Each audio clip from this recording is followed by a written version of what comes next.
and welcome to Geigenomics. In this episode, I'm going to be talking about privatization of roads. And I'm getting these lecture notes from Walter Block's Mises University 2018 lecture entitled The Case for Privatization of Everything. And for those of you who do not know, Walter Block's motto is, if it moves, privatize it. If it doesn't move, privatize it. And since everything either moves or doesn't move, we should privatize it all. So, essentially, if you want to reduce deaths on the road, you have more competition. In which case, the result of a market economy for roads is higher consumer safety. That's why today what we see is people demand higher safety in the services that they utilize, because with this pandemic, people want to know that things are clean, and that there's a reduced risk of contracting this virus. So it's psychological security that is a result of physical safety, and but the economic argument for the privatization of roads is congestion.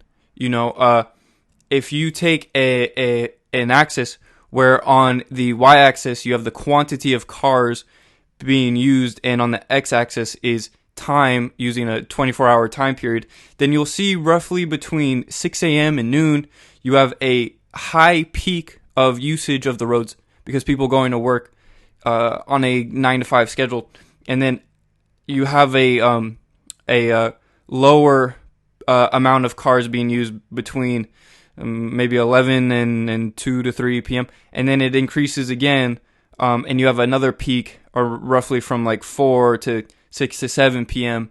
on the roads, and then into the evening and midnight and those early hours in the morning, it's again lowered the amount of people using the roads at those times. So simply what a market economy would look like in a society with privatized roads would be peak load pricing, where you charge higher prices to use the roads at those hours that you have more congestion, in which case the result will be a dispersion of usage of the roads throughout the day in order to sort of clear the congestion. It's simply brilliant, but yet the government doesn't operate in this way. They operate in the exact opposite way, in inefficient means, where they do not charge for peak load pricing. And that's why we have congestion and horrible traffic, especially in heavily populated areas in cities such as New York and Los Angeles. But peak load pricing would be one way to solve this. Now, someone may object and say, well, I wouldn't want this because I do not want to pay for the roads. However, we already pay for the roads via taxation in a society. So this doesn't eliminate that there's still a cost to be incurred when using this service, such as the roads. Now, to go into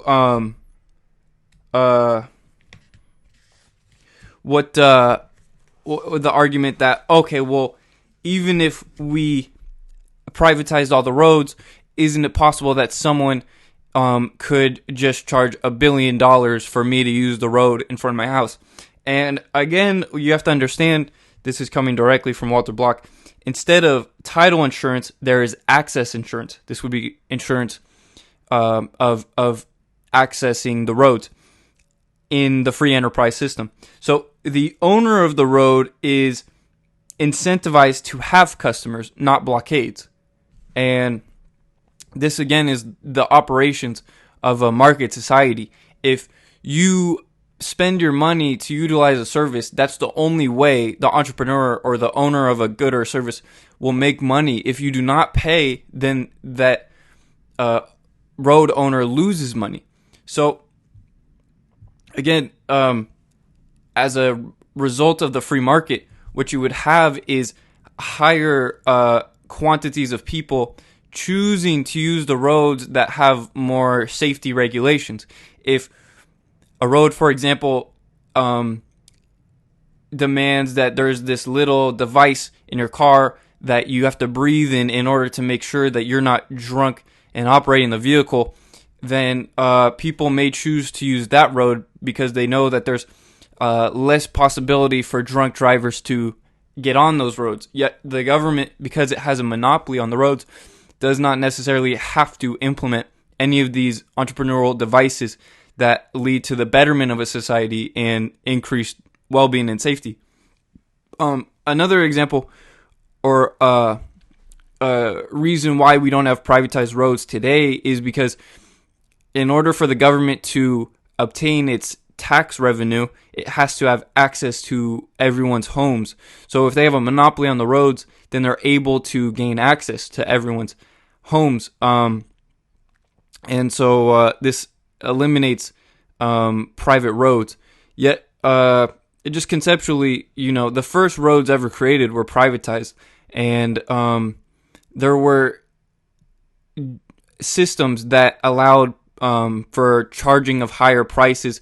If the wheels were thinner, this creates divots in the roads, but they would charge less amounts to use the roads if someone had wider widths on their wheels for their wagons or carts, because it would smooth out the roads.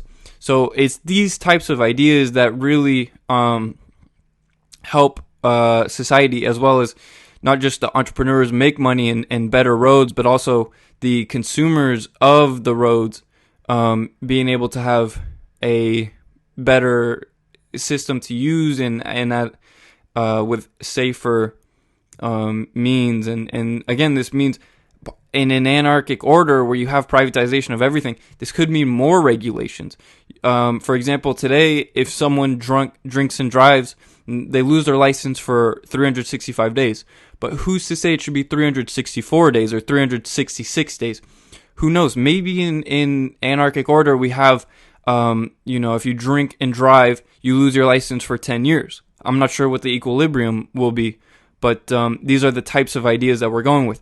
And again, 35,000 people die annually on the roads, roughly. So Walter Block says, okay, there's the ultimate cause and the proximate cause. And this is the example he uses, is if I shoot a gun at someone, they're dead, but he'll say that I didn't kill him. The bullet was what killed him. I just went like this with my finger, pulled the trigger. So the proximate cause is the bullet. However, the ultimate cause is myself, the one who pulled the trigger and fired the gun. This resulted in the death of someone else. So the argument is that the owners of the road are the ultimate cause of these 35,000 deaths on the roads each year, but it is the drunk driving, the speeding, the alteration of speeds in different lanes, all these different factors that are the proximate causes of these deaths.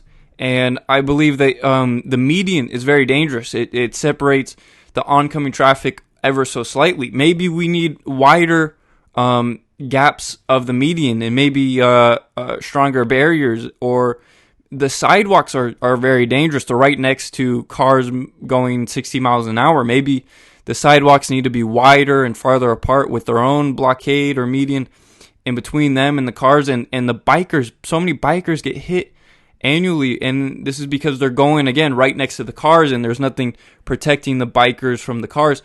So maybe on my road, I implement a blockade in between the bike lane and the roads, and this only comes from having a free market in the system of the roads. So someone may say, oh, well, this would take too much capital, the cost would be too high, we can never do this. However, the government does not operate from using resources efficiently. So it does not follow that we can say this is for privatization of roads, it requires too much capital, we need the government to provide this. I think alternatively, it would be a reduced amount of capital and cost that would be as a result of a free market for the roads. Maybe we'd find better material to produce the roads and the sidewalks and protection for people and cars and things of this nature. So again, the road owners should be responsible for the deaths on the roads, and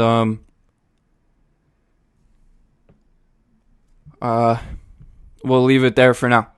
Thank you.